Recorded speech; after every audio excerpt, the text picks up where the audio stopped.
네, 함께 기도하시겠습니다.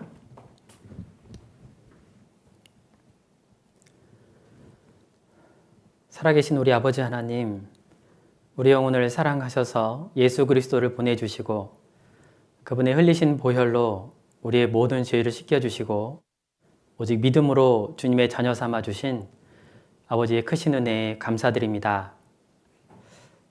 코로나19로 인해서 우리가 비록 모이지 못하고 또 여러 가지 신앙생활에 어려움들이 있습니다.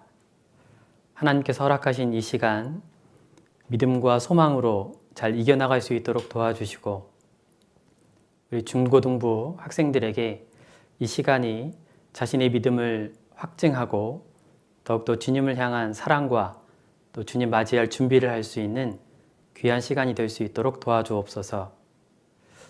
오늘부터 4주간 중고등부 학생들을 대상으로 특강이 있습니다. 주님 도와주셔서 각 사람에게 필요한 말씀이 이 시간 공급될 수 있도록 도와주시옵소서. 우리를 사랑하시는 예수님의 이름으로 기도드렸습니다. 아멘. 네, 우리 성경 빌립보서 4장 4절을 같이 보시겠습니다.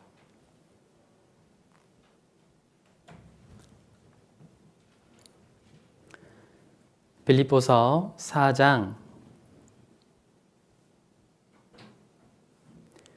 4절입니다. 빌립보서 4장 4절.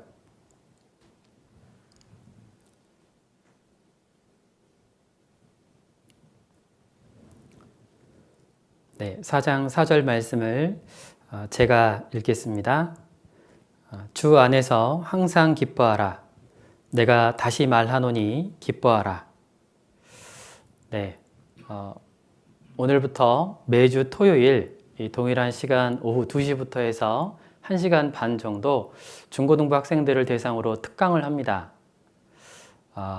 보통 생활집회라고 알려져 있는데 특별히 이 9월달 이 시간에 생활특강을 이 중고등부 학생들을 대상으로 하는 이유는 코로나19 때문에 아마 여러분들의 그 신앙이 많이 좀 흐트러져 있지 않았나라는 그런 좀 염려가 됩니다.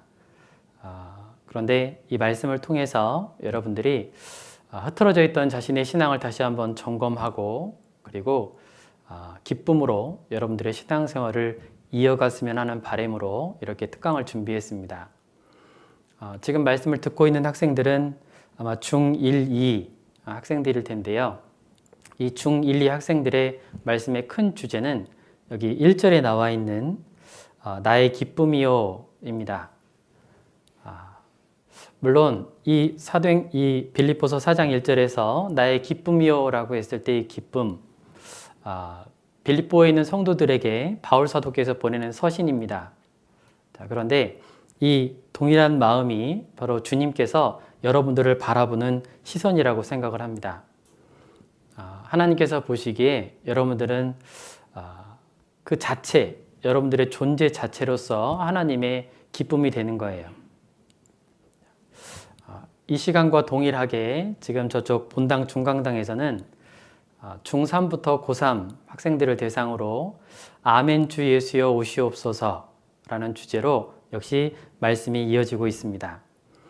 비록 중1, 2라서 지금 이 말씀을 듣지만 꼭 시간을 내서 그 말씀도 함께 들어보면 좋겠습니다. 총 4번에 걸쳐서 중1, 2 학생들을 대상으로 말씀을 전할 텐데 오늘 말씀의 주제는 구원의 소중함과 기쁨이라는 주제입니다. 처음에 주제를 잡을 때는 구원의 확증 이렇게 잡았다가 그 주제보다는 좀 더 제목을 이 구원의 확신을 가지고 살아가는 것이 얼마나 기쁜 일인지 그에 대해서 더 초점을 맞춰보고자 말씀의 주제를 구원의 확신과 기쁨이라는 주제로 잡았습니다. 구원의 확신, 구원에 대해서 자신이 확신을 갖고 있다는 것만큼 정말 중요하고 그리고 그것만큼 다른 무엇과도 바꿀 수 없는 기쁨이라고 볼 수 있는데 보통 구원의 확신 하면 뒤에 따라오는 단어가 있죠. 바로 구원 의심입니다. 전도 집회 말씀을 통해서 마지막 시대에 대한 징조의 말씀을 듣던가 아니면 죄와 심판, 지옥에 대한 말씀을 들으면 그 마음속에 좀 불안한 마음이, 두려운 마음이 좀 올라올 때가 있는 학생들이 분명히 있을 겁니다. 더군다나 주변에서 전도 집회 말씀을 듣고 있을 때 부모님이라던가 또 선생님들이 자신의 변화되지 않는 그 모습을 보고 이렇게 구원 의심하는 그런 눈초리가 느껴지게 될 때 여러분들은 그 불편함이 더 배가 되게 될 거예요. 자, 그런데 고린도후서 1장 24절에 보면 사도 바울께서 그 고린도에 있는 성도들에게 무엇이라 편지를 쓰냐면 내가 너희 믿음을 주장하려고 하는 것이 아니라 너희 기쁨을 돕는 자 되길 원한다 라고 말씀하고 있습니다. 구원이라고 하는 것은 사실 기쁜 소식입니다.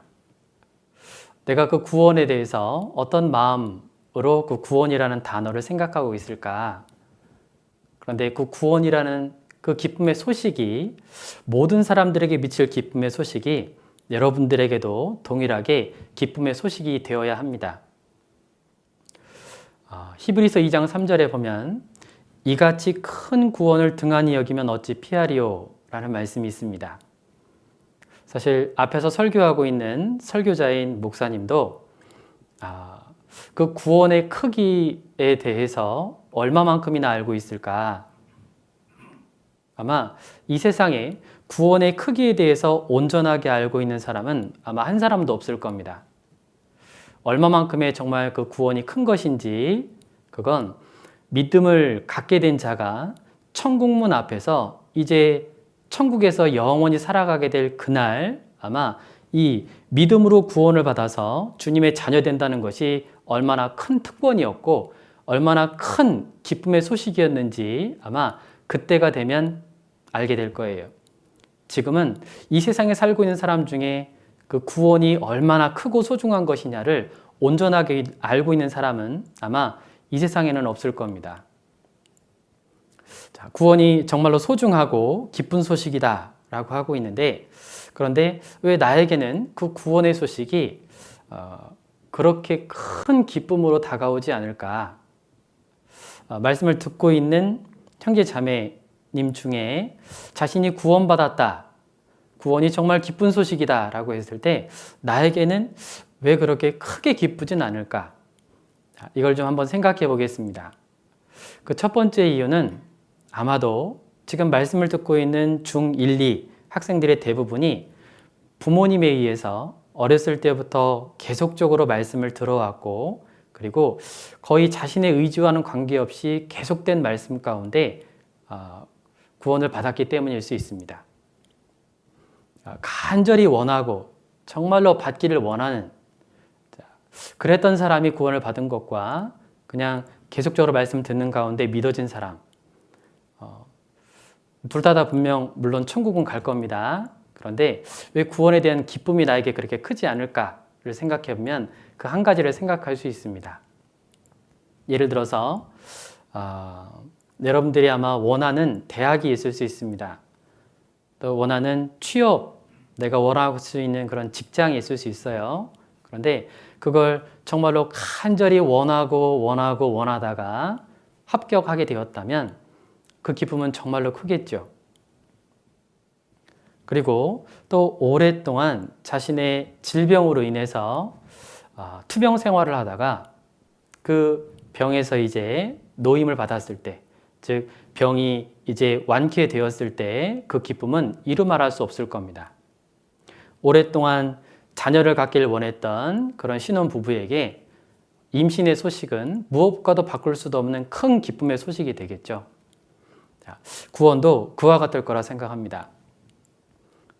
지금 말씀을 듣고 있는 중1, 2 학생들은 사실 주님께서 혹시라도 더디 오신다면 앞으로 살아갈 날이 참 많죠. 자, 그런데 한번 생각해 볼게요. 만약에 죽음을 바로 앞둔 사람에게 당신에게 있어서 가장 기쁜 소식은 무엇입니까? 죽어야만 된다는 말이에요. 자, 그러면 그 사람의 가장 큰 희망이자 소망은, 기쁨은 죽음 뒤에 영원한 세상이 있고 자신이 영생을 얻었다는 걸 거예요. 먼저 보내는 그 가족들, 유가족들을 생각해 볼게요. 사랑하는 부모님을 먼저 보내는 자녀, 내 사랑하는 아내, 내 사랑하는 남편을 먼저 보내는 그런 남겨진 가족들에게 가장 큰 기쁨의 소식은 뭘까요?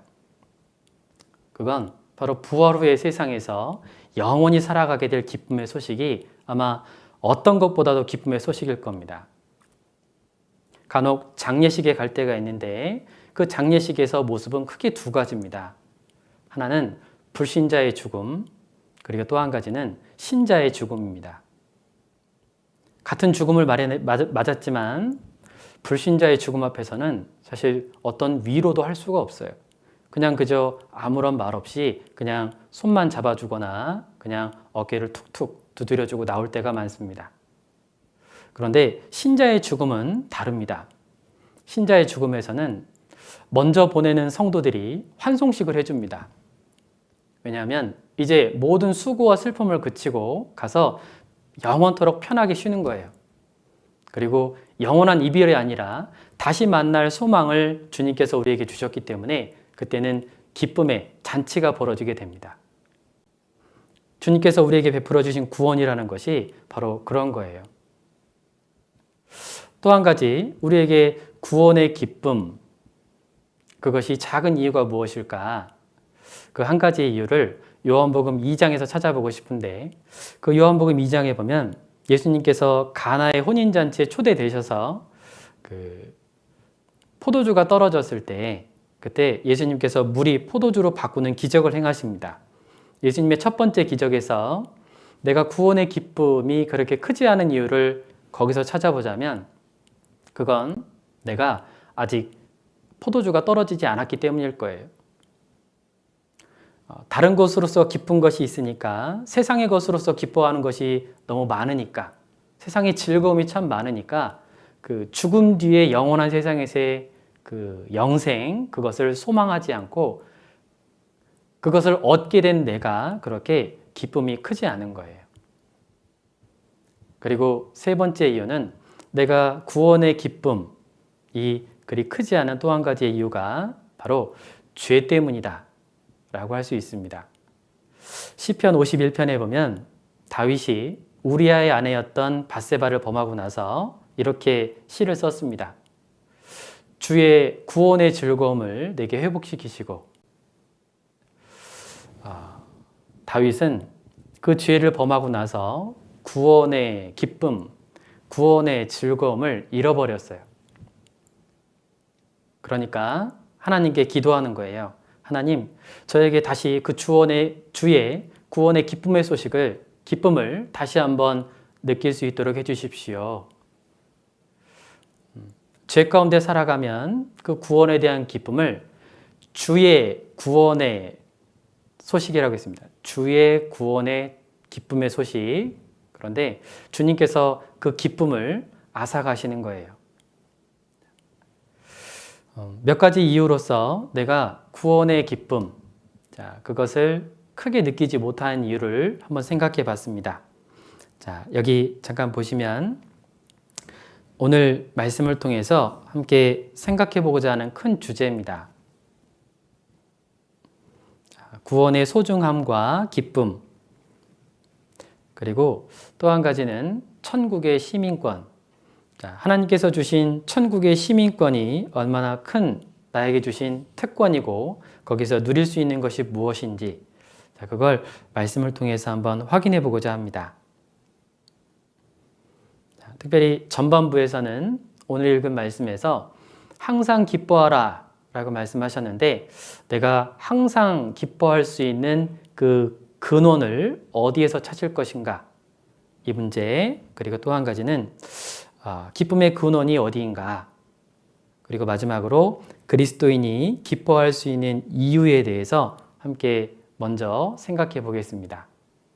자, 우리 성경 여기를 잡고 시편 43편을 함께 찾아보겠습니다.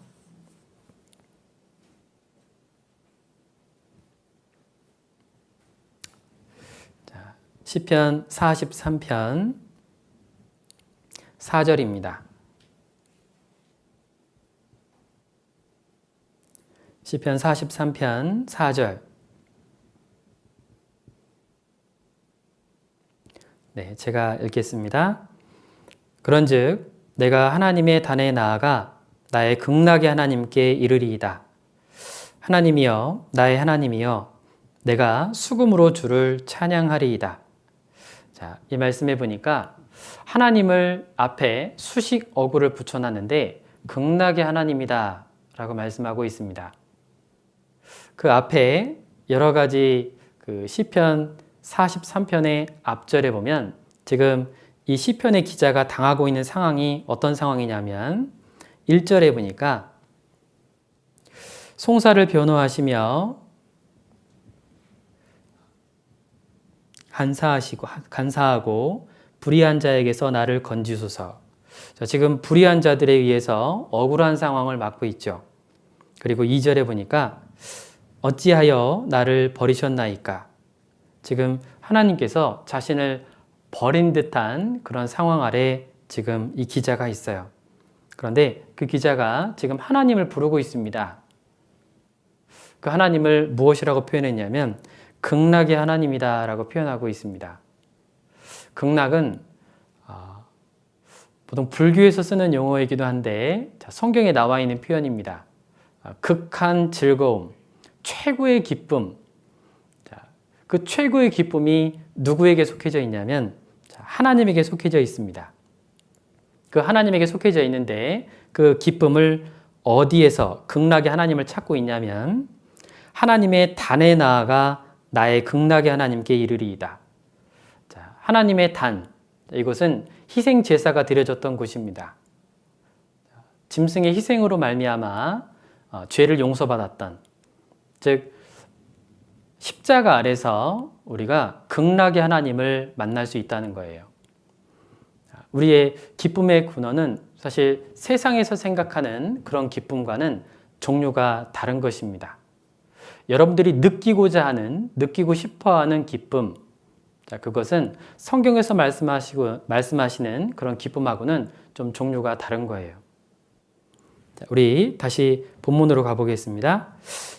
빌립보서 4장 4절.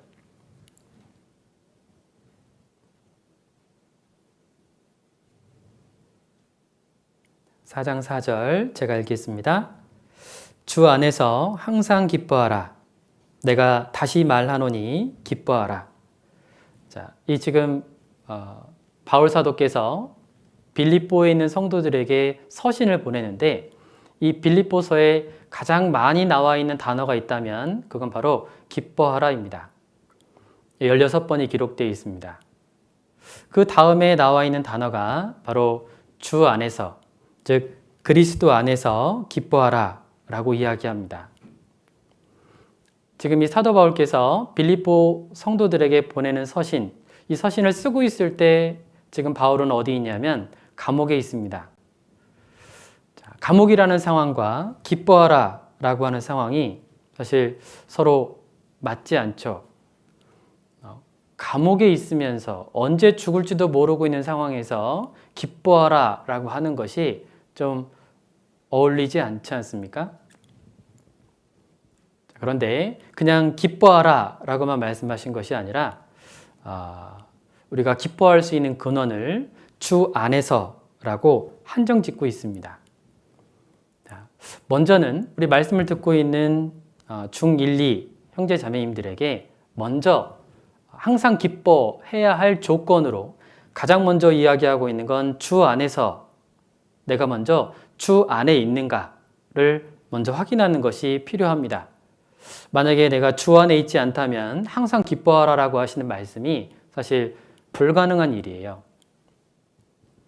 자, 이 기뻐하라라고 하는 단어를 영어에 보면 rejoice라는 단어를 썼는데 그 단어를 검색해 보면 크게 기뻐하다라는 의미가 있습니다.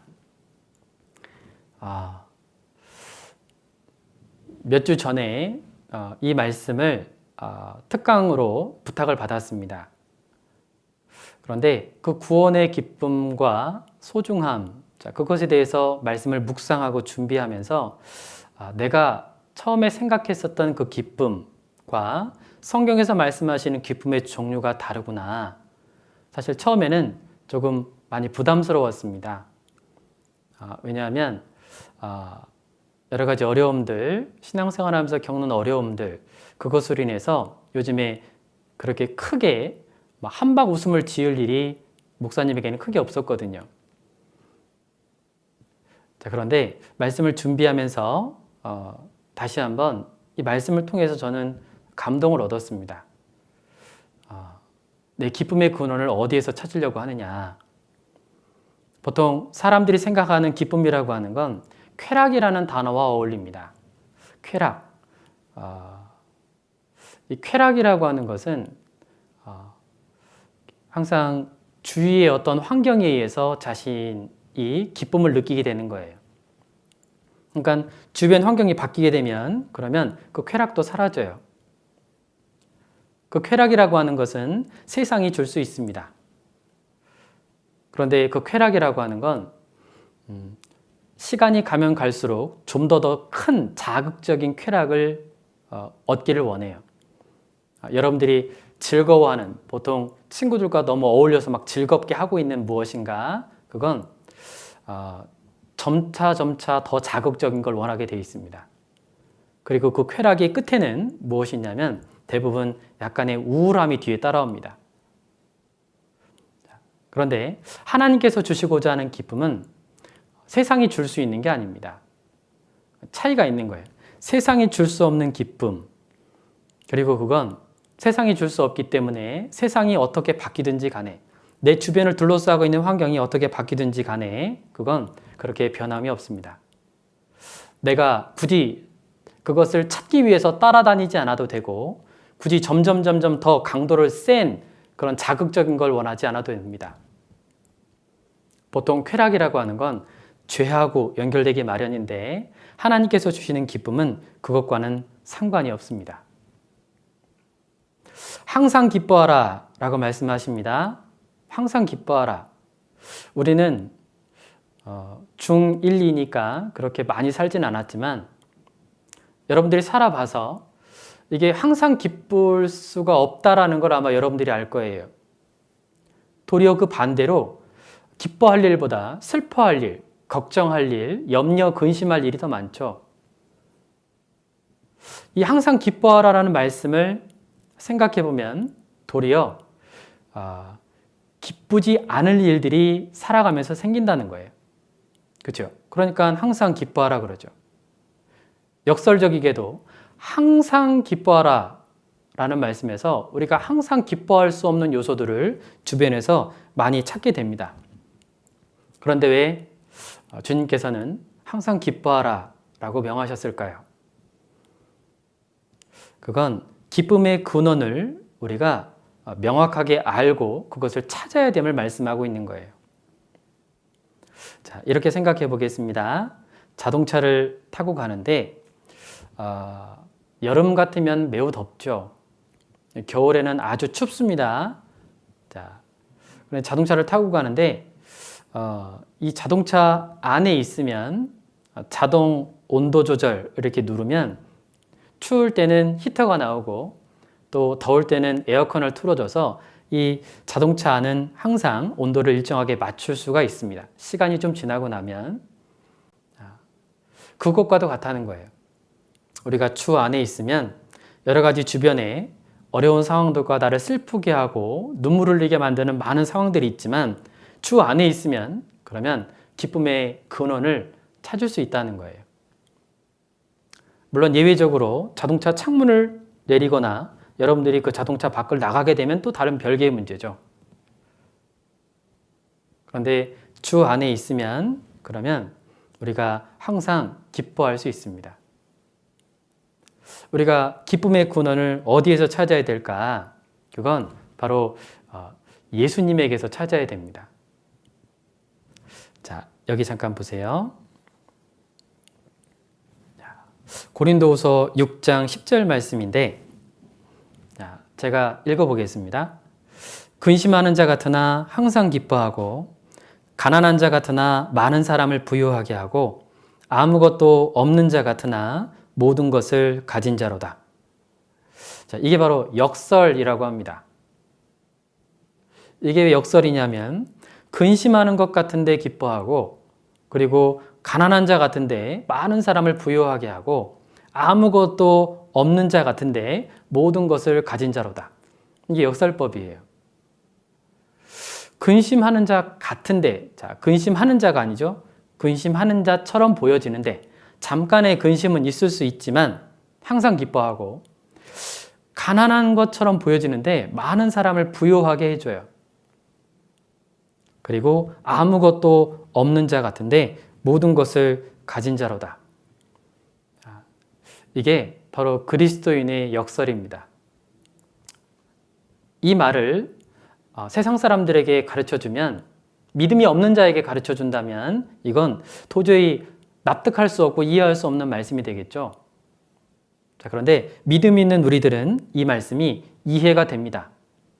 아, 그렇구나. 우리는 잠깐은 근심할 수 있지만 우리의 구원의 기쁨, 죽은 뒤에도 영원한 천국에서 영원한 생명, 영원한 기쁨을 누릴 수 있구나 라는 그 기쁨을 빼앗아갈 수는 없죠. 가난한 자 같으나, 자, 그리스도인 대부분은 고린도전서 1장 말씀처럼 대부분은 좀 부자가 많지는 않습니다. 가난한 경우가 대부분이에요. 그런데 그 가난한 자 같지만 그들은 다른 사람을 부유하게 할 수 있습니다. 부자로 만들어준다는 뜻이 아닙니다.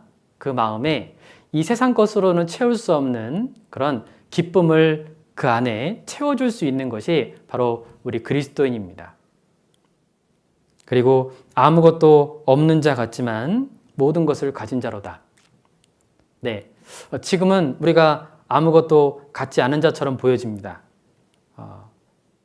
실제 목사님의 통장에도 그렇게 많은 돈이 없습니다. 그런데 지금은 없지만 주님 앞에 가면 이 세상 모든 것이 주님과 함께 왕노릇할 것이기 때문에 지금 당장은 가진 것이 없지만 그때 가면 이 세상의 모든 것이 내 것이 될 거예요. 주님과 함께 이 세상에서 1000년 동안 그리고 영원한 세상에서 왕노릇하며 살아가게 될 겁니다. 아무것도 가진 것이 없는 것처럼 보이지만 아무것도 없는 것처럼 보이지만 그렇지만 모든 것을 가진 자, 그게 바로 우리 그리스도인입니다. 우리가 기뻐할 수 있는 근원을 예수, 주 안에서라고 말씀을 드렸는데 우리가 기쁨의 근원을 예수라고 하는 이름의 뜻에서 살펴볼 수 있습니다.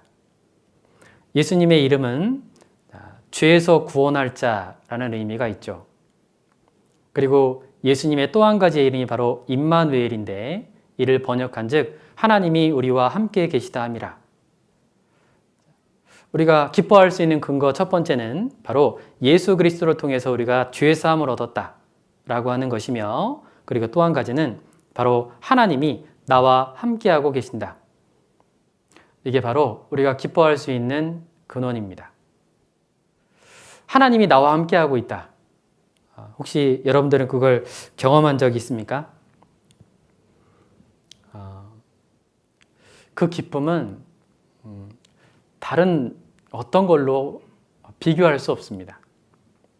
그건 놀이동산에 가서 얻을 수 있는 건 아니고 맛있는 음식을 먹어서 얻을 수 있는 거 아니고 좋은 풍경을 봐서 얻을 수 있는 게 아닙니다.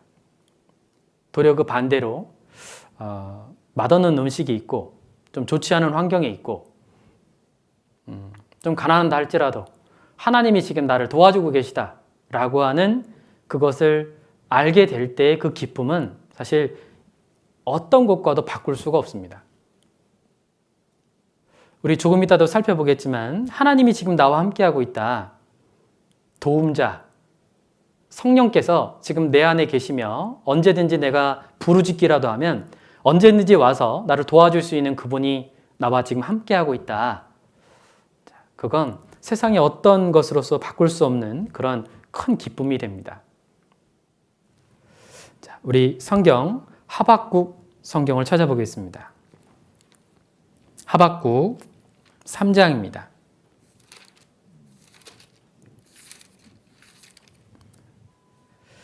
하박국 3장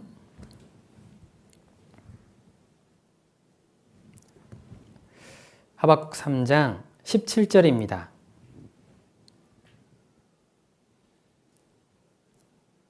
네, 17절 말씀, 구약 1304쪽 근처에 하박국 3장 17절 제가 읽겠습니다. 비록 무화과 나무가 무성치 못하며 포도나무에 열매가 없으며 감람나무에 소출이 없으며 밭에 식물이 없으며 우리의 양이 없으며 외양간에 소가 없을지라도 나는 여호와를 인하여 즐거워하며 나의 구원의 하나님을 인하여 기뻐하리로다.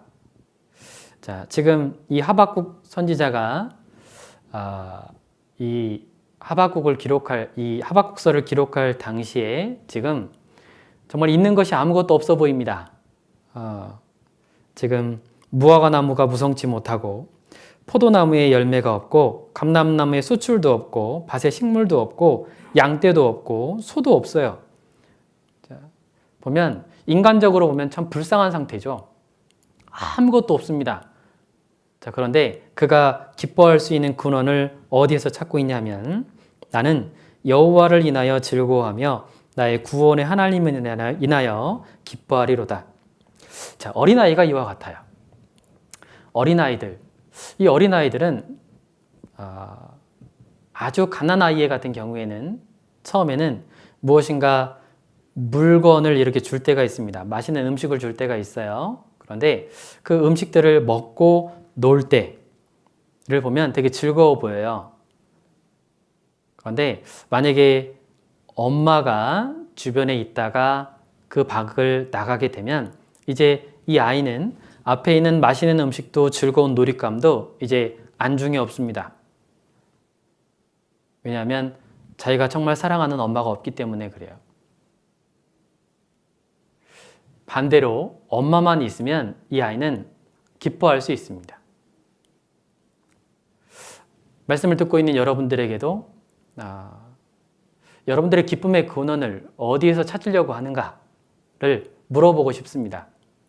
여러분들은 이 하박국 선지자와 같이 기쁨의 근원을 하나님 자체에서 찾으려고 하는지 아니면 하나님께서 주시는 무엇인가에서 찾으려고 하는지 우리는 하나님 자체로 만족하고 하나님 자체로 기뻐하고 하나님 자체로 즐거워 할 수 있습니다. 그런데 어느 순간 이제 세상이 들어오고 다른 죄가 들어오고 많은 것들이 들어와서 내 마음을 차지하게 되니까 이제 하나님께서 주시는 것에만 관심이 있게 되는 거예요. 예수님께서 공생애를 시작하게 될 때 그때 마귀가 예수님을 시험합니다. 광야로 데리고 나가서 40일 동안 시험을 하게 되는데 그때 첫 번째 시험이 바로 이 돌덩이가 떡덩이가 되게 하라죠. 그때 예수님께서 하신 말씀에서 우리가 생각해 볼 부분이 예수님은 사람이 떡으로만 살 것이 아니요 라고 하셨습니다. 즉 떡이 즐거움인 거예요. 떡이 기쁨인 거예요. 그런데 예수님 말씀하시는 것을 보면 사람이 떡으로서만 즐거움, 기쁨을 누릴 것이 아니다. 지금 여러분들에게도 하나님 자체가 기쁨이 되어야 합니다. 그것이 올바른 거예요. 하나님을 때로는 도구 삼는 경우가 있습니다. 그런데 그러면 안 돼요. 뭐 해주시니까 감사하고 뭐를 주시니까 기뻐하는 것이 아니라 그분 자체로서 기쁨과 감사함과 소중함과 사랑을 느낄 수 있는 것이 바로 구원받은 우리들입니다. 자, 여기 잠깐 PPT를 잠깐 보겠습니다. 네, 이건 목사님이 무디 명상록이라고 하는 책이 있습니다. 그 책을 보다가 너무 은혜가 되고 너무 공감이 돼서 찾아왔습니다. 잠깐 목사님 읽어볼게요. 과거에는 축복을 바랐으나 이제는 주님을 바란다. 과거에는 주님의 은사를 바랐으나 이제는 오직 주님 한 분만을 바란다. 과거에는 치유를 바랐으나 이제는 치유하시는 그분을 바라고, 과거에는 절반의 구원이었으나 이제는 완전한 구원이다. 과거에는 내가 원하는 것이 으뜸이었으나 이제는 예수님의 말씀이 으뜸이다. 과거에는 계속적인 간구를 하였으나 이제는 끊임없이 찬양을 드린다. 과거에는 나의 일을 하였으나 이제는 주님의 일을 한다. 과거에는 내가 주님을 사용하려 하였으나 이제는 주님이 나를 사용하신다. 과거에는 내가 능력을 원하였으나 이제는 전능하신 그분을 원한다. 과거에는 나의 영광을 위하여 일하였으나 이제는 주님의 뜻이 이루어지게 되기를 위하여 일한다. 자, 어떻습니까? 구원의 소중함과 기쁨에 대해서 말씀을 전할 때 그 기쁨의 근원을 어디에서 찾아야 되는가? 바로 예수님 자체, 또 그분께서 나를 위해서 해주신 사실, 그리고 구원을 이루어 주신 그 하나님으로부터 우리의 기쁨을 찾아야 되는 겁니다. 자, 우리 스바냐 3장을 찾아보겠습니다. 바로 뒤에 있죠. 스바냐 3장 17절입니다. 스바냐 3장 17절.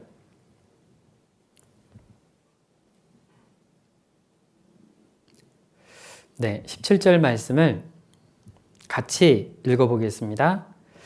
너의 하나님 여호와가 너희 가운데 계시니 그는 구원을 베푸실 전능자시라. 그가 너로 인하여 기쁨을 이기지 못하여 하시며 너를 잠잠히 사랑하시며 너로 인하여 즐거이 부르며 기뻐하시리라 하리라. 자, 우리가 기뻐할 수 있는 근거를 여기 스바냐 3장 17절에서 찾아보자면, 사실 이 스바냐 3장 있기 전에 스바냐 1장에 보면 우리가 보통 전도 집회 때 마지막 심판에 대한 말씀을 찾으면서 그때 스바냐 1장을 많이 찾습니다. 스가랴 14장, 스바냐 1장에 보면 여호와의 심판의 날이 있어요.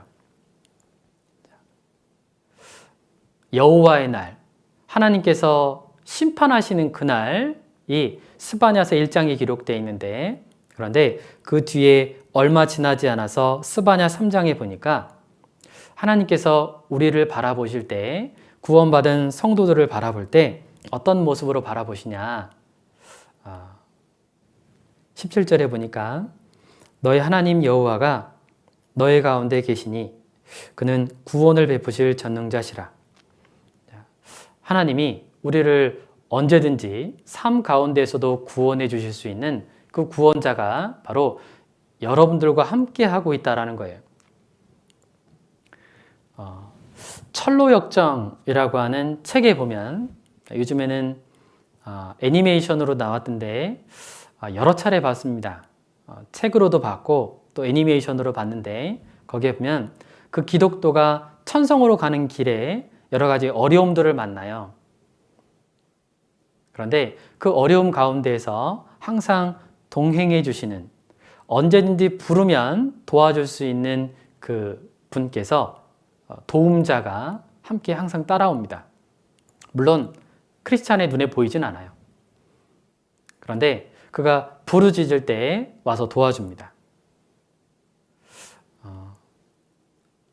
여러분들도 마찬가지입니다. 여러분들도 주님께서 여러분들과 항상 함께하고 계십니다. 하나님이 너와 함께 하신다. 임마누엘의 하나님이 다른 사람의 이야기가 아닙니다. 열심히 잘 살고 정말 쟤는 정말 구원받은 학생 맞다 라고 하는 그 학생에게만 하나님이 임마누엘이 아니라 여러분들에게도, 말씀을 듣고 있는 모든 분들에게도 하나님은 임마누엘의 하나님이라는 거예요. 그가 여러분들을 어떤 시선으로 바라보고 계시냐면, 그가 너로 인하여 기쁨을 이기지 못하여 하시며. 여러분들을 보고 하나님께서 기쁨을 주체하지 못하신답니다. 혹시 그런 경험을 해봤나요? 혹시 아이를 정말 이뻐하는 형제 자매가 있다면 무슨 뜻인지 알 거예요.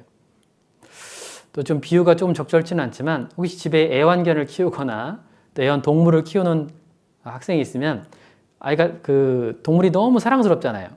귀엽고 사랑스럽고 예쁘잖아요. 비유입니다.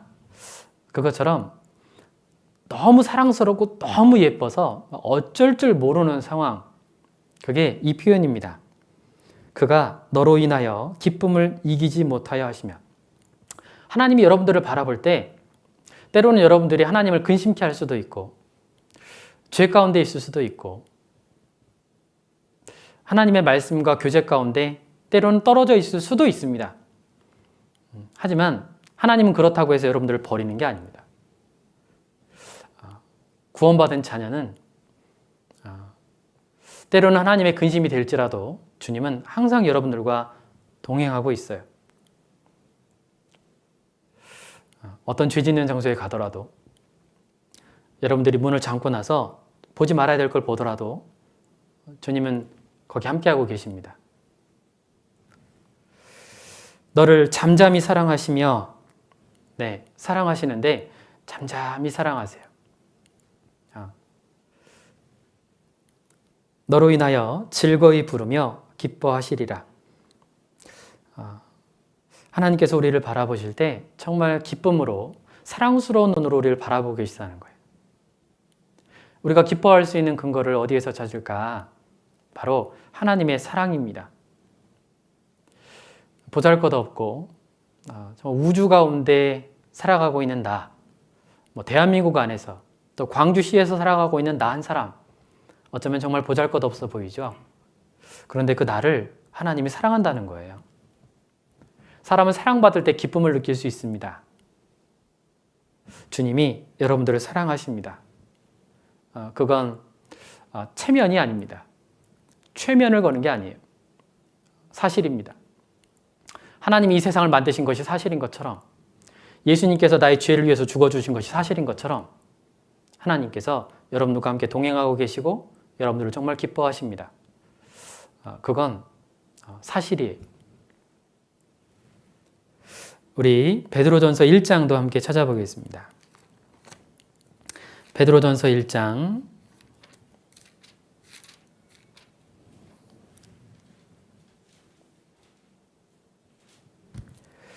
베드로전서 1장 6절입니다.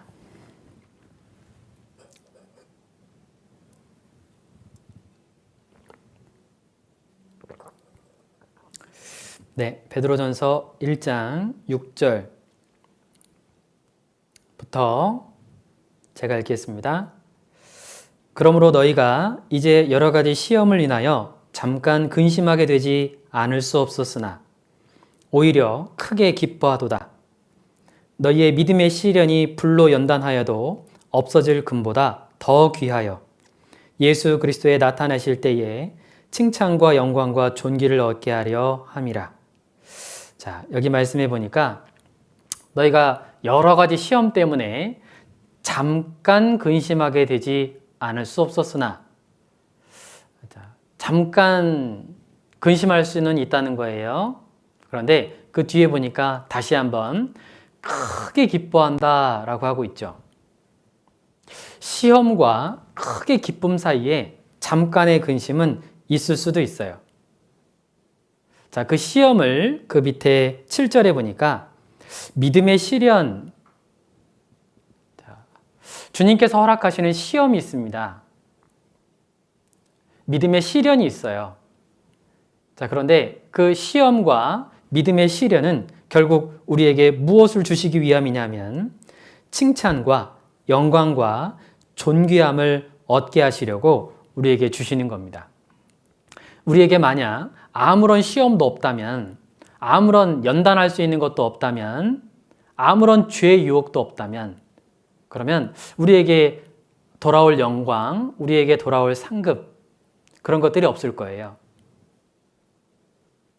여러분들도 시험을 볼 때가 있어요. 아마 자격증을 준비하는 그런 형제 자매님들도 있을 겁니다. 그러면 어떤 자격증 같은 경우에는 사실 자랑하기도 민망한 그런 자격증도 있어요. 그죠? 그런데 아무나 갖고 있지 않은 자격증을 갖고 있을 경우에는 그 자격증만을 가지고도 때로는 존경을 받기도 합니다. 간혹 할아버지나 증조 할아버지 중에 6.25 참전 용사 그러면 이렇게 훈장을 이렇게 달고 이렇게 다니는 경우가 있습니다. 그런데 그거 보면 상당히 뿌듯해하고 자랑스러워 하시죠. 우리도 마찬가지입니다. 우리에게 주어진 믿음의 시련이 있고 하나님께서 주시는 시험이 있을 수 있습니다. 자, 그런데 그것을 잘 이겨나가게 되면 그러면 그것이 마치 보여지지 않는 훈장과도 같은 거예요. 성경에는 많은 믿음의 선진들에 의해서 그 믿음의 시련과 여러 가지 시험 만났을 때 그들이 어떻게 믿음으로 이겨나갔는지가 성경에 기록되어 있습니다. 마치 위인전과도 비슷한데 그들을 만약에 천국에서 만나게 되면 그러면 아마 그 다윗을 만나게 되면 그 다윗이 골리앗을 만났을 때 그 느낌에 대해서 정말 교제하고 싶을 거예요. 다니엘도 마찬가지입니다. 그 다니엘도 그 사자굴 앞에서 다니엘이 세 친구가 사자굴에 갔죠. 그 친구들을 만나서도 정말 교제하고 싶을 거예요. 그 용기, 그 담대함은 어떻게 나왔는지 그리고 진짜로 불구덩이에 들어갔을 때 풀무불에 던져졌을 때 그때 마음은 어땠는지 그들과 교제하다 보면 정말 시간 가는 줄 모를 것 같습니다. 여러분들에게도 마찬가지입니다. 하나님께서 주시는 여러 가지 시험과 또 시련이 있을 수 있습니다. 그런데 그걸 잘 이겨나가 보십시오. 믿음으로 이겨나갔을 때 그때 무엇과도 비교할 수 없는 큰 기쁨이 있습니다. 그리고 그건 하나님의 기념책에 기록되게 되어 있습니다. 믿음의 선배들은 우리들의 믿음의 선배님들은 믿음의 선진들은 지금 하늘에서 우리를 응원하고 있을 거라 생각합니다. 잘 이겨나가기를 그리고 그로써 믿음으로 이겨나감으로써 하나님께 영광이 되고 그리고 우리 각자에게도 정말 기쁨이 될 수 있도록 그 시험을 잘 이겨나갈 수 있도록 아마 응원해주고 있을 거예요. 말씀을 같이 듣고 있는 부모님도 마찬가지고 그리고 선생님들도 마찬가지입니다. 여러분들이 그 시험을 하나님께서 허락하신 그 어려움을 잘 이겨나가서 기쁨으로 신앙생활을 할 수 있도록 여러분들의 그 믿음이 시련이 어떤 것도 비교할 수 없는 큰 영광으로 하나님께서 여러분들에게 채워주실 거예요. 그건 그냥 하라고 하신 것이 아니라 할 힘을 주시고 하라고 하십니다. 나에게는 믿음과 용기, 도전만 있으면 됩니다. 자, 지금 전반부가 끝났습니다. 구원의 소중함과 기쁨, 전반부가 끝났습니다. 50분 정도 지났는데 중1이면 수업 시간이 45분이죠. 그렇죠? 집중할 수 있는 최대 맥시멈에 집중할 수 있는 시간이 그 시간이라는 이야기인데 벌써 5분이 지났어요. 힘들죠? 아마 졸릴 것 같기도 합니다. 여기 앉아 있으면 그러면 영상을 보여주든지 뭐 어떻게든 뭐 운동을 하든지 할 텐데 그럴 수 없어서 좀 안타깝습니다. 정말 피곤하고 졸리면 그러면 정수기에 가서 물을 가지고 얼음을 몇 조각 떨어뜨린 다음에 들이켜 보세요. 그러면 잠을 좀 깰 수 있습니다. 네, 우리 성경 빌립보서 3장을 찾아보겠습니다. 빌립보서 3장 20절입니다. 빌립보서 3장 20절.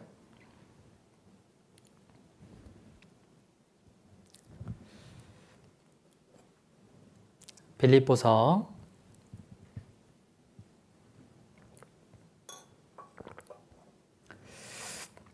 3장 20절입니다.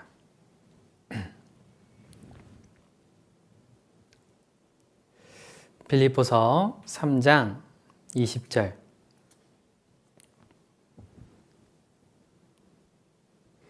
네, 잠깐 숨 돌리라고 잠깐 기다리고 있습니다.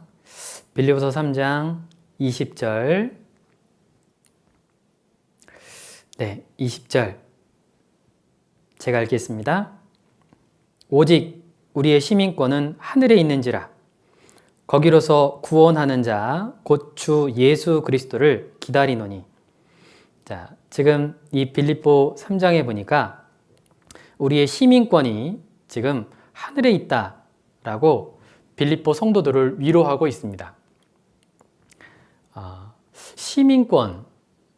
시민권하고 영주권이라는 게 있습니다. 아마 글쎄요, 사회 시간에 배웠을까요? 영주권이라고 하는 것은 잠깐 갖게 되는 겁니다. 한 10년 정도 지나면 그걸 다시 또 갱신해 줘야 되는 거예요. 그 영주권은 국적이 바뀌는 게 아닙니다. 그 나라를 오랫동안 떠나 있으면 그 영주권이 박탈될 수도 있어요.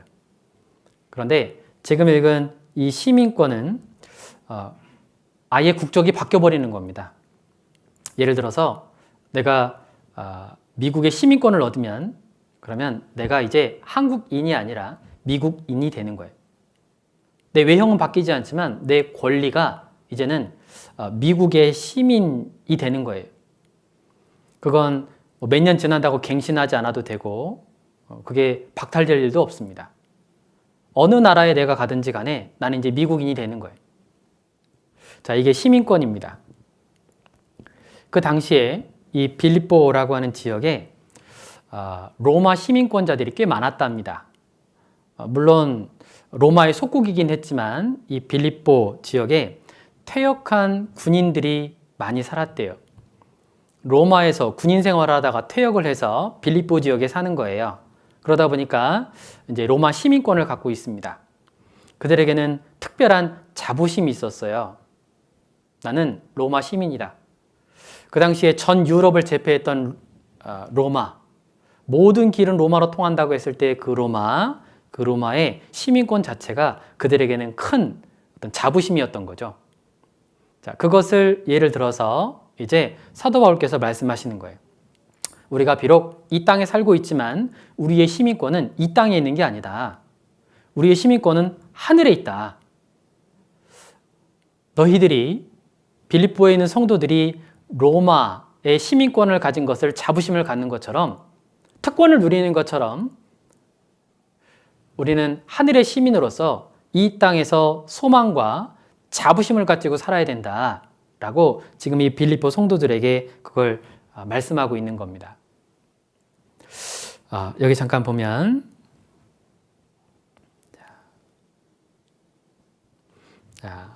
이건 청동으로 만든 로마의 시민권입니다. 그 당시에 로마 시민들은 특별하게 로마 시민권을 발급해 주었어요. 자, 그런데 이 로마의 시민권을 그들이 항상 갖고 소지하고 다녔냐? 그건 아니라고 합니다. 왜냐하면 이 로마 시민권을 굳이 가지고 다니지 않아도 될 이유는 자신이 입으로 로마 시민권을 갖고 있다. 난 로마 시민이다. 라고만 말을 해도 주위 사람들이 다 믿었답니다. 왜냐하면 실제 로마 시민이 아닌데 로마 시민이라고 주장을 하게 되면 그리고 그것이 발각이 되게 되면 그 처벌이 사형이라고 해요. 그러니까 거짓말을 할 수 없었던 거예요. 사도행전에 보면 그 사도 바울께서 많은 그 유대 군중 또 총독 앞에서 아그리파 왕 앞에서 자신이 로마 시민임을 이야기하게 되죠. 그때 깜짝 놀라는 모습이 있습니다. 로마 시민권. 이 로마 시민권을 갖고 있는 사람의 특권이 있었습니다. 몇 가지 특권이 있었는데 그 중에 한 가지 특권은 무엇이냐면 로마에 반역을 하지 않는 이상 사형을 시킬 수가 없었습니다. 그리고 적법한 절차 없이 그를 고문하거나 아니면 처벌할 수 없었어요. 혹시 그 재판이 좀 억울하다 싶으면 로마 황제에게 항소할 수 있는 항소권도 갖고 있었습니다. 무료로 배급을 얻을 수도 있었고, 로마 시내에 있는 여러 가지 목욕탕이라던가 또 여러 가지 것들에 대한 것을 누릴 수 있었어요. 그 로마 시민권을 갖고 있다는 것 자체가 많은 사람들로부터 존경을 받고 두려움의 대상이 됐습니다. 이게 로마 시민권자가 갖고 있는 특권이었어요. 자, 글을 보다가 이런 글이 있더라고요. 로마가 유럽을 정복할 만큼의 강대국이었을 때, 그때 당시 로마 시민권자들은 다음과 같은 내용이 적힌 통행증을 가지고 다녔다고 해요. 제가 읽어보겠습니다. 만약 땅이나 바다에서 이 통행증을 가진 사람을 해치려고 하는 사람이 있다면 당신이 로마 황제와 전쟁을 할 만큼 강한지 생각해 보시길 바랍니다. 자, 이 글을 만약에 제가 이렇게 품에다 품고 이렇게 거리를 다닌다고 생각해 볼게요. 그러면 그 종이 자체가 주는 안심할 수 있는 게 없을 거예요. 그죠? 누가 도적대를 만나던가 누가 나를 해치려고 할 때 잠깐 기다려 보세요 하고 이렇게 딱 꺼내서 딱 보여주는 거예요. 나 건들면 로마 황제를 건드리는 거다. 자, 물론 그 로마 황제는 그 시민을 모를 수도 있습니다. 모르는 경우가 많겠죠. 그런데 그 시민권을 갖고 있다는 것 자체가 언제든지 도와줄 수 있다는 거예요. 미국의 대통령이 미국의 시민들을 다 알고 있는 게 아닙니다. 그런데 미국의 시민이라고 하는 그 권리를 갖고 있다는 것 자체가 그에게는 큰 힘이죠. 어느 나라에 다니든지 간에 구류받거나 위협을 받을 때 자신이 미국 시민이라는 것 자체를 밝히게 되면 아마 함부로 못하게 될 거예요. 마찬가지입니다. 우리는 천국의 시민권을 갖고 있습니다. 어떠십니까? 자부심이 느껴지십니까? 우리 아버지가 하나님이십니다. 제 아버지는 이 세상을 만드신 분입니다. 그걸 모르는 이들에게 그걸 이야기하면 좀 비웃음을 살 수도 있습니다. 자, 그런데 여러분들의 마음에는 혹시 그런 자부심이 있습니까? 혹시 여러분들이 하나님을 부끄러워하지 않습니까? 나를 구원해 주신 예수님에 대해서 친구들에게 이야기할 때 만약에 부끄러워한다면 그러면 주님께서 보시기엔 좀 마음을 근심할 일일 거예요. 우리는 당당해야 할 필요가 있습니다. 그리고 안심해야 할 이유도 있습니다. 로마서 8장 32절에 보면 자기 아들을 아끼지 않고 우리를 위해서 내어주시니가 어찌 그 아들과 함께 모든 것을 은사로 주지 아니하시겠느냐. 그 말씀을 암송할 때마다 정말 힘이 됩니다.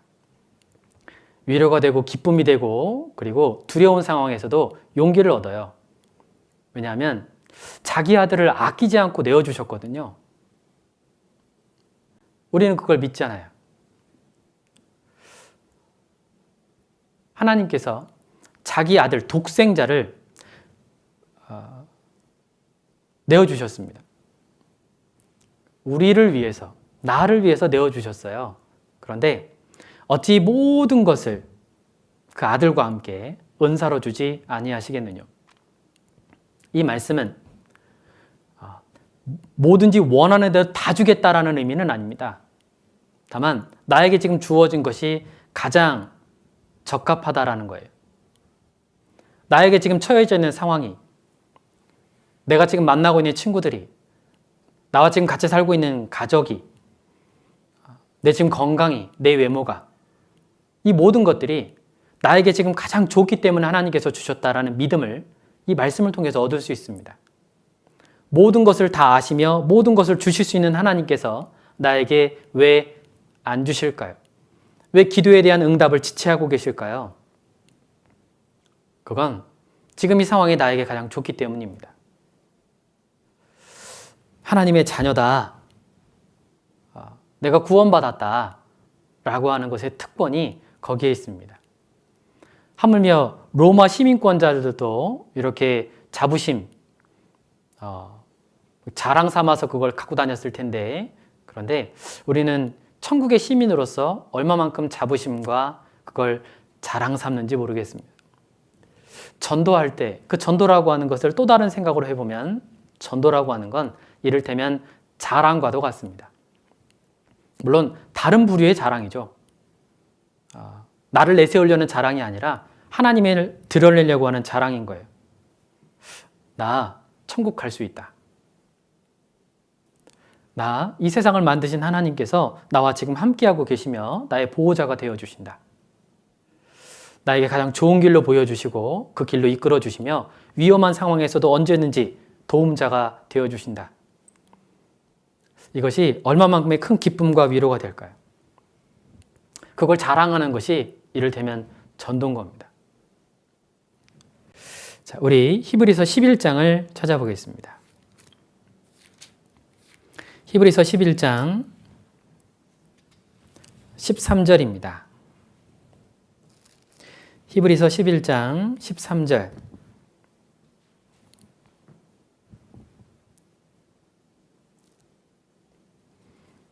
히브리서 11장 13절. 네, 13절 제가 읽겠습니다. 이 사람들은 다 믿음을 따라 죽었으며 약속을 받지 못하였으되 그것들을 멀리서 보고 환영하며 또 땅에서는 외국인과 나그네로라 증거하였으니. 자, 여기 히브리서 11장 13절에 보면 이 사람들이 나옵니다. 그 이 사람들은 위에 직접적으로 아벨, 에녹, 노아, 아브라함, 사라, 그리고 넓게 보면 사실 믿음을 갖고 살아갔었던 믿음의 선진들을 전체적으로 다 가리킵니다. 이 사람들은 믿음을 따라 죽었습니다. 그런데 그 뒤에 보면 약속을 받지 못하였으되 라고 했죠. 약속이라고 하는 건 자, 이 39절에도 나오는데 성취를 보지 못했다라는 의미입니다. 이 사람들은 믿음을 갖고 죽기는 했는데 그런데 아직 성취는 못 본 거예요. 그것들을 멀리서 보고 환영하며 땅에서는 외국인과 나그네로라 증거하였으니. 외국인, 원래 본향을 떠나서 타국에 정착해 살아가는 거예요. 외국인. 나그네, 원래 본 집이 아닌데 다른 데에 잠깐 여행, 순례하고 있는 거예요. 이게 외국인이자 나그네입니다. 외국인과 나그네들은 사실 서름을 받기 마련입니다. 원래 살던 본향에서 떠났기 때문에 때로는 원래 살고 있었던 토베기가 사투리인가요? 살고 있었던 그 사람들로부터 핍박을 받거나 또는 모함을 받기도 해요. 어울리기가 참 어렵습니다. 자, 그런데 그들은 나그네였습니다. 나그네라고 하는 것은 잠깐 거쳐가며 사는 걸로 생각하는 거지 여기가 내가 정착하고 살아야 될 거라고 생각하는 건 아니에요. 나그네, 집을 나온 지 오래된 나그네는 거지하고 좀 비슷합니다. 행색이 좀 비슷해져요. 오랫동안 씻지 못하고 오랫동안 집을 떠났기 때문에 좀 그렇게 행색이 바뀌어집니다. 그런데 거지하고 나그네는 차이가 있어요. 거지는요, 그냥 그 주변을 배회할 뿐입니다. 그런데 나그네는 배회하는 것이 아니라 뭔가 앞으로 계속 나아가요. 왜냐하면 목적지가 있기 때문에요. 다리가 있으면 그 다리에 집 짓는 사람은 없을 겁니다. 나그네는 그 다리를 건너가죠. 그런데 거지는 그 다리 밑에다가 집을 지어요. 그리고 거기에 안식처를 꾸밉니다. 나그네는 주위의 환경에 그렇게 크게 일희일비하지 않습니다. 왜냐하면 잠깐 거쳐가는 곳이니까요. 여러분들 주막을 알지 모르겠습니다. 주막. 이를테면 여관이라고 볼 수 있는데 예전에 이제 우리나라엔 주막이 있었죠. 잠깐 머물러 가는 곳입니다. 하룻밤 묵어 가려고 주막에 들러요. 때로는 그 잠자리가 불편할 수 있고 때로는 주모, 이게 또 어려운 말이죠. 주모는 뭐냐면 그 주막에서 음식을 해주는 분이에요. 그 주모입니다. 그 주모가 좀 성질이 좀 안 좋을 수도 있습니다. 여러 가지 잠자리가 불편해서 뒤척뒤척 할 수도 있어요. 그런데 나그네는 그렇게 불평하지 않습니다. 왜냐하면 거기는 잠깐 거쳐가는 곳이니까요. 우리는 나그네입니다. 이 땅은 잠깐 거쳐가는 곳이지 이 땅에서 우리가 정착하고 영원토록 살아가야 될 것이 아닌 거예요. 주변의 상황에 너무 일희일비하지 않습니다. 왜냐하면 우리는 여기에서 영원히 살 게 아니에요. 너무 기쁠 일도 너무 슬플 일도 없습니다. 이걸 일희일비하지 않는다라고 표현하는데 우리 그리스도인은 이 땅에서 그렇게 즐거울 일도 그렇게 슬플 일도 없어요. 왜냐하면 여기는 잠깐 거쳐가는 잠깐 있는 곳이기 때문에 그래요. 이 땅에서 너무 소망 두고 살아가면 안 되는 것이 이 땅은 자꾸 날로 쇠폐해집니다. 이 땅에다 소망을 두면 안 돼요. 우리의 소망은 어디에 있냐면 저 하늘에 두어야 됩니다. 우리는 하늘에 소망을 두고 살아가는 사람이지 이 땅에 소망을 두려고 생각해보면 그러면 한편의 다른 다리는 세상에 두고 한편의 다리는 교회에 두고 그러면 곧 아마 가랑이가 찢어질 거예요. 얼른 다리를 떼야 돼요. 이제 세상에 한 다리, 교회에 한 다리를 둘 게 아니라 이제 세상에서 다리를 떼고 교회에 이제 온전하게 머물면서 이 안에서 기쁨과 평안을 누리고 그리고 하늘에 소망을 두고 이제 하늘에다가 쌓아야 되는 거예요. 그 사람에게 기쁨이 있습니다. 어떤 것과도 비교할 수 있는 기쁨이 그들에게 있는 거예요. 우리 요한계시록 21장 찾아보겠습니다. 요한계시록 21장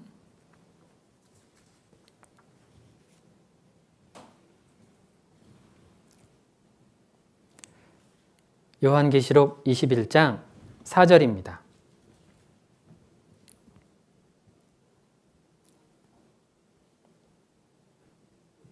네, 4절 말씀을 제가 읽겠습니다. 모든 눈물을 그 눈에서 씻기심에 다시 사망이 없고 애통하는 것이나 곡하는 것이나 아픈 것이 다시 있지 아니하리니 처음 것들이 다 지나갔음이로라. 보좌에 앉으신 이가 가라사대 보라 내가 만물을 새롭게 하노라 하시고 또 가라사대 이 말은 신실하고 참되니 기록하라 하시고. 자, 이 요한계시록 21장의 말씀은 천국이 어떤 곳인지에 대한 말씀을 하고 있습니다. 이 천국에 대한 말씀은 성경에서 찾아보기가 참 어렵습니다. 지옥에 대한 말씀은 정말 찾아보기가 쉬운데 그런데 천국에 대한 말씀은 정말로 찾아보기가 어려워요. 왜 그럴까? 그 첫 번째 이유로는 천국은 이를테면 선물과도 같은데 그 선물을 만약에 미리 다 공개해버리면 기대가 안 되잖아요. 그리고 또 한 가지는 이 땅의 것으로는 설명이 안 되니까 하실 수 있는 말씀이 그렇게 없는 거예요. 이 땅은 다 썩어질 것이고 이 땅은 다 없어질 거예요. 우리는 이 불완전한 오감이라고 하는 감각을 가지고 이 땅에 살아갑니다. 아플 때도 많고 슬플 때도 많고 때로는 웬만한 것들은 쉽게 실증내기 십상이죠. 자, 그런데 천국은 그렇지 않은 곳입니다. 말로 표현이 안 되니까 그러니까 와봐라 라고 하시는 거예요. 고린도전서 2장 9절에 보면 하나님께서 사랑하는 자들을 위해서 예비하신 그것은 눈으로 보지 못하고 귀로도 듣지 못하고 마음으로도 생각지 못하였다 함과 같으니라. 사랑하는 사람을 위해서 예비하신 그 천국이 본 적도 없고 들은 적도 없고 마음으로 생각할 수 없는, 즉 상상할 수 없는 그런 곳이랍니다. 그러니까 천국에 대해서 마치 그림 그리듯이 마치 본 듯이 설명하는 건 불가능해요. 천국에 갔다 와본 사람이 두 사람 있습니다. 한 사람은 바울, 셋째 하늘에 올라갔다 온 적이 있었습니다. 그리고 또 한 사람은 요한계시록을 기록했던 요한이 천국을 봤습니다. 얼마나 가고 싶었을까요?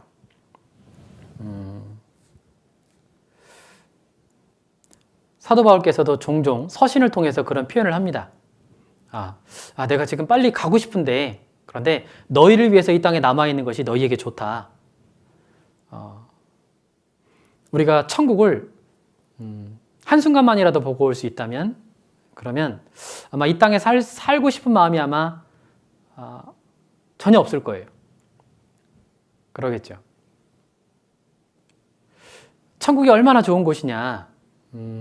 일단 이 땅에서 느낄 수 있는 고통을 몇 가지 말씀하셨는데, 거기는 아픈 것도 없고 애통하는 일도 없고 곡하는 것도 없고 여러 가지 없는 것들을 말씀하고 있죠. 그런데 건강한 여러분들이 생각하기에는 그런 것들이 아무것도 아니라는 생각을 할 수 있습니다. 그런데 저 병원에서 고통스러워하고 있는 환자들에게 이러한 곳이 있다고 하면 그들은 그곳이 어디인지, 그런 곳이 정말로 있을 수 있다면 정말로 가고 싶다라고 할 거예요. 정말로 아파본 적 있습니까? 혹시 지금도 아픔을 느끼고 있는 형제자매가 있습니까? 천국은 아픔이 없는 곳입니다. 혹시 지금 슬프신 분 계십니까? 천국은 눈물이 없는 곳입니다. 이제까지 그렇게 많은 인생을 살아보진 않았겠지만 13살, 14살의 인생을 살면서 정말로 슬펐던 적이 있습니까? 사랑하는 사람을 먼저 보내본 적이 있습니까? 그러면 천국을 소망하십시오. 천국은 더 이상의 이별이 없고 더 이상의 눈물 흘릴 일도 없고 더 이상의 애통하는 것이나 곡하는 곳이 없는 그런 곳입니다. 그것이 천국이에요. 천국에 있는 곳이 있습니다.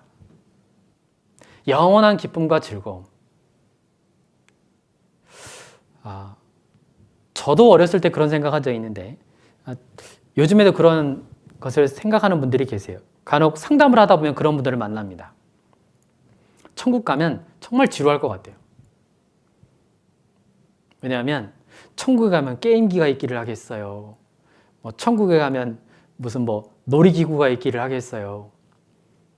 생각해 보니까 좀 지루한 거예요. 하나님께 찬양 드리고 기쁨의 노래를 부르고. 자, 그런데 이렇게 생각해 보세요. 우리 몸 안에 하나님께서 호르몬이라는 걸 만드셨습니다. 호르몬. 뭔가 쾌감을 느낄 수 있는 도파민이라던가 기쁨을 느낄 수 있는 엔돌핀, 이런 어떤 호르몬들이 있어요. 근데 그 호르몬은 어디 있냐면요, 여러분들 안에 있습니다.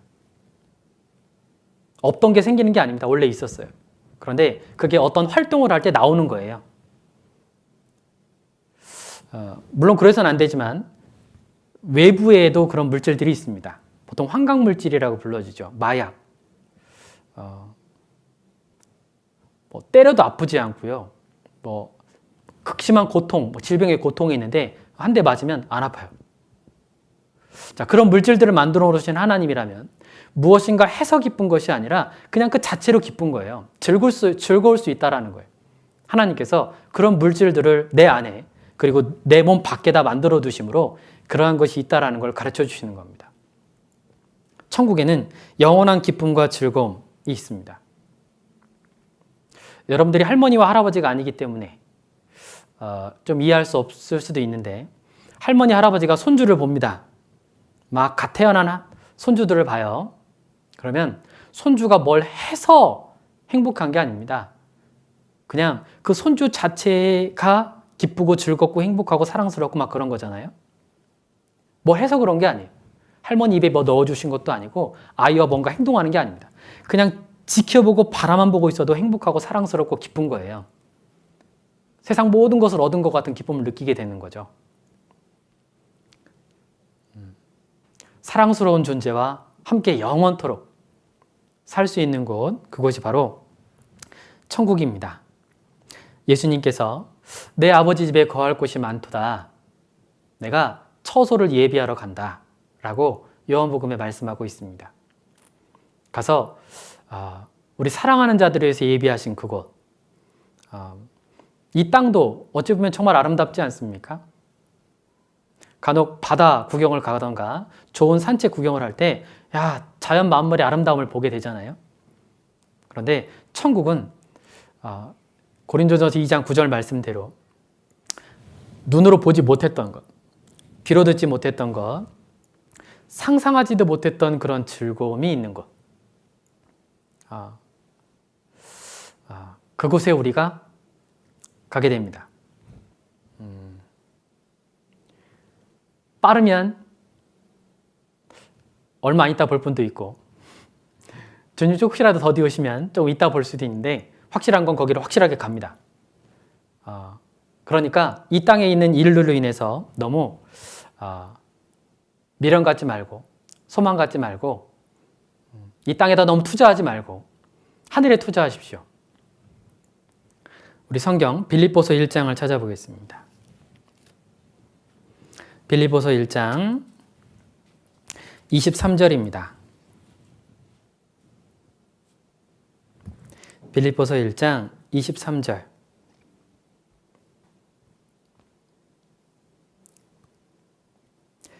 네, 23절 제가 읽겠습니다. 내가 그 두 사이에 끼었으니 떠나서 그리스도와 함께 있을 욕망을 가진 이것이 더욱 좋으나 그러나 내가 육신에 거하는 것이 너희를 위하여 더 유익하리라. 사도 바울의 진심입니다. 지금 감옥에 갇혀 있으면서 성도들에게 무엇을 말씀하고 있냐면, 내가 떠나서 주와 함께 거하는 그것을 내가 사실 더 원하긴 한다. 그런데 내가 남아있는 것이 너희에게 유익하다.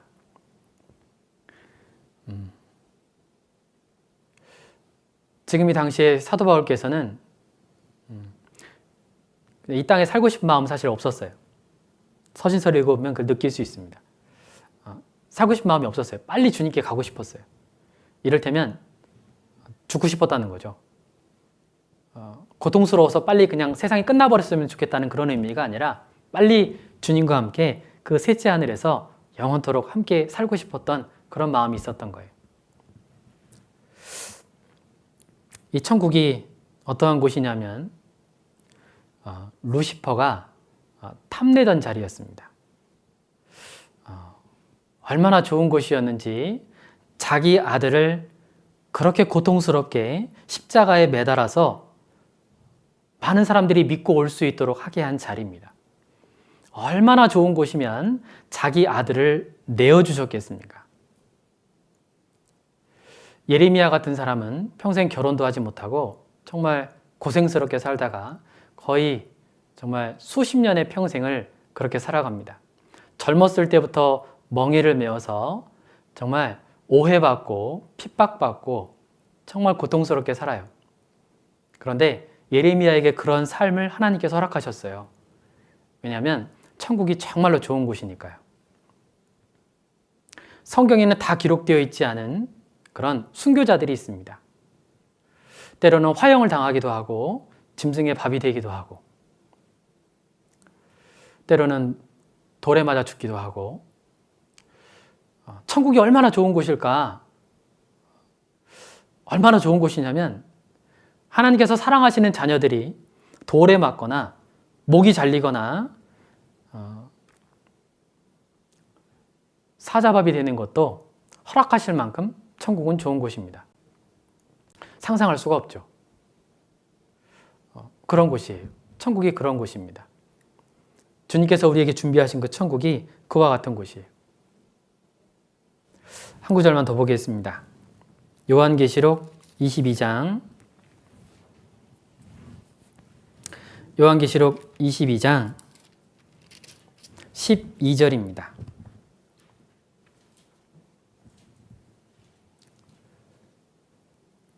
요한계시록 22장 12절.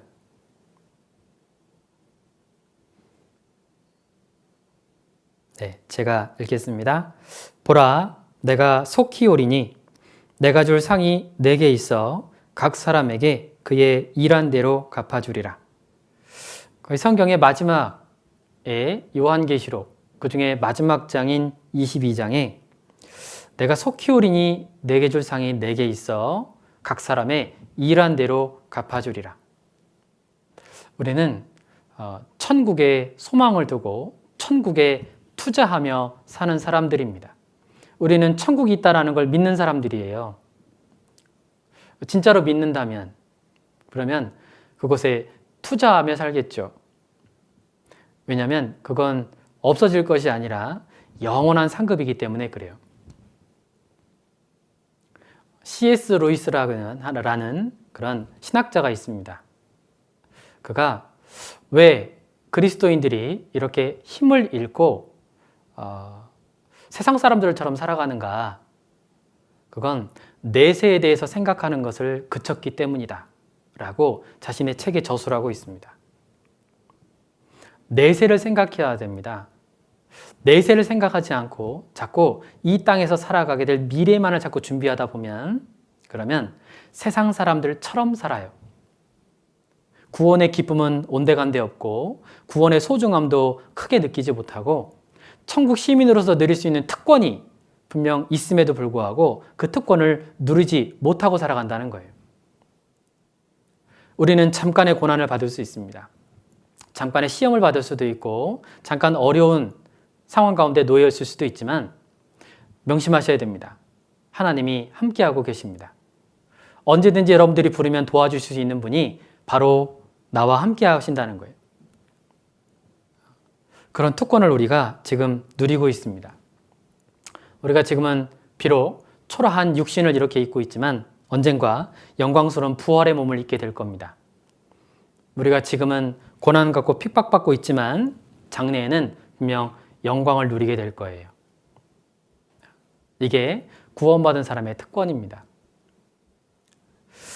네, 오늘 말씀을 통해서 우리가 살펴본 내용들입니다. 이제 다음 주에는 거룩이라는 주제인데 그 말씀의 주제가 이렇습니다. 오늘날 내 행복을 위하여 여호와의 율법과 규례를 지켜 행하라. 자, 이 거룩을 어떻게 바라보느냐? 우리는 항상 말씀을 통해서 거룩해야 된다라는 걸 배워서 압니다. 자, 그런데 그 거룩을 왜 이루어야 하느냐? 그 중에 한 가지의 큰 이유는 무엇이냐면 바로 네 행복을 위해서라는 거예요. 하나님의 율법과 규례를 지킬 때 그게 우리의 행복을 위해서라는 거예요. 그리고 그 뒤에 이제 주님을 만나는 것에 대해서 이제 어떻게 준비하며 살아갈지에 대해서 이제 뒤에 말씀을 통해 배우고 마지막에는 이제 질의응답을 하게 될 겁니다. 말씀을 통해서 궁금한 것들을 이렇게 기록해 두었다가 마지막 때에 마지막 네 번째 시간에 그때 함께 모여서 이제 질의응답도 하고 그 궁금한 것에 대해서 푸는 시간을 가지게 될 겁니다. 네, 중1, 2 학생들에게 1시간 반이라는 시간이 정말로 길고 좀 힘든 시간이었을 텐데 정말 수고 많았습니다. 같이 기도하고 마치겠습니다. 우리를 사랑하시는 고마우신 아버지 하나님, 우리에게 이 세상 것으로는 느낄 수 없는 무엇과도 바꿀 수 없는 구원의 기쁨을 주시고 또 천국의 시민권을 우리에게 허락하셨습니다. 우리가 비록 육신을 입고 이 땅에 살지만 소망은 주님께로 두고 천성을 향하여 앞으로 나아갈 수 있도록 도와주시옵소서. 이후에 이어질 특강 또 분반 시간도 주님께서 함께해 주시고 도와주시옵소서. 우리를 사랑하시는 예수님의 이름으로 기도드렸습니다. 아멘.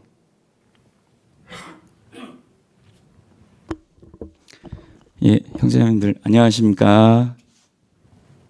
예, 말씀 잘 들으셨죠? 예, 말씀 들으면서 한 단어가 떠올랐습니다. 예, 마라나타. 예, 곧 주님 오시는 때가 다가오고 있는데 천국 생각하면서 더욱더 날마다 기쁘게 살아야겠다는 생각을 하게 됐습니다. 몇 가지 광고 드리겠습니다. 현재 지금 아직도 코로나가 진행 중이잖아요. 그래서 저희가 교회에서 모이지 못하고 있는데 어쩌면 조만간 더 좋아져서 다시 모여서 말씀 듣고 교제 나눌 수 있는 시기가 되지 않을까라는 생각도 조심스럽게 해봅니다. 또 그를 위해서 저희가 많이 기도를 해야 될 것 같고요. 그래도 저희가 더욱더 신앙생활을 열심히 하고자 지금 생활 특강을 진행을 하고 있는데 목사님께서 말씀해 주신 것처럼 앞으로 3번의 특강이 더 있습니다.